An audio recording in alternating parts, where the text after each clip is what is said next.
প্রিয় বন্ধুরা, এই যে দেখেন একটা কবিতর। এই কবিতরটা যে কোথা থেকে আসলো আমি জানি না, তবে কবিতরটা একাই একাই ঘুরতেছে। এখানে অন্য কোনো কবিতর পাশে নেই। আমি রাস্তা দিয়ে, এই যে দেখেন কত দূরে গ্রামটা, আবার এই দিকে দেখেন কত দূরে গ্রামটা। তো আমি আস্তে আস্তে আর কি এই বট গাছের নিচেই দাঁড়িয়ে আছি, মানে একটু হেঁপে গেছি তো, এই জন্য এখানে একটু দাঁড়াইলাম ঠান্ডা পাওয়ার জন্য। তার ভিতরে এই কবিতরটা কোথা থেকে আসলো আমি বুঝতে পারলাম না। এই কবিতরটা একাই একাই ঘুরতেছে।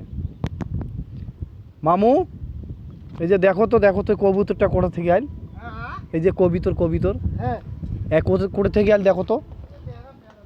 হ্যাঁ, তাই নাকি? ও আচ্ছা আচ্ছা।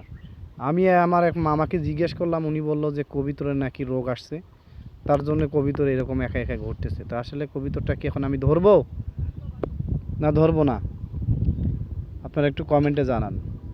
বুঝতে পারলাম না কবিতরটা আসলে, দেখি চেষ্টা করি আমি কবিতরটাকে ধরার জন্যে। যে একা একা ঘুরতেছে, বুঝতে পারলাম না আসলে কি এখন কবিতরটা কি ধরা যাইবে। দেখো তো, এই যে এই যে এই যে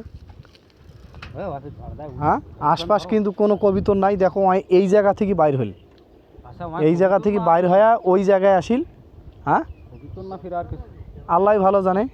এতক্ষণ থেকে কবিতরটা আমার চোখত পড়ে নাই, এই জায়গা থেকে বাইর হয়ে গেল। হ্যাঁ, আল্লাহ ভালো জানে। ধরিম কি কবিতরটা আসলে কি ধরা যাইবে?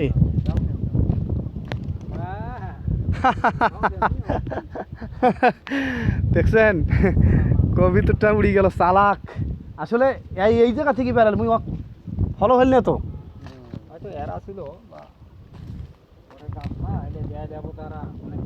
আল্লাহ ভালো জানে।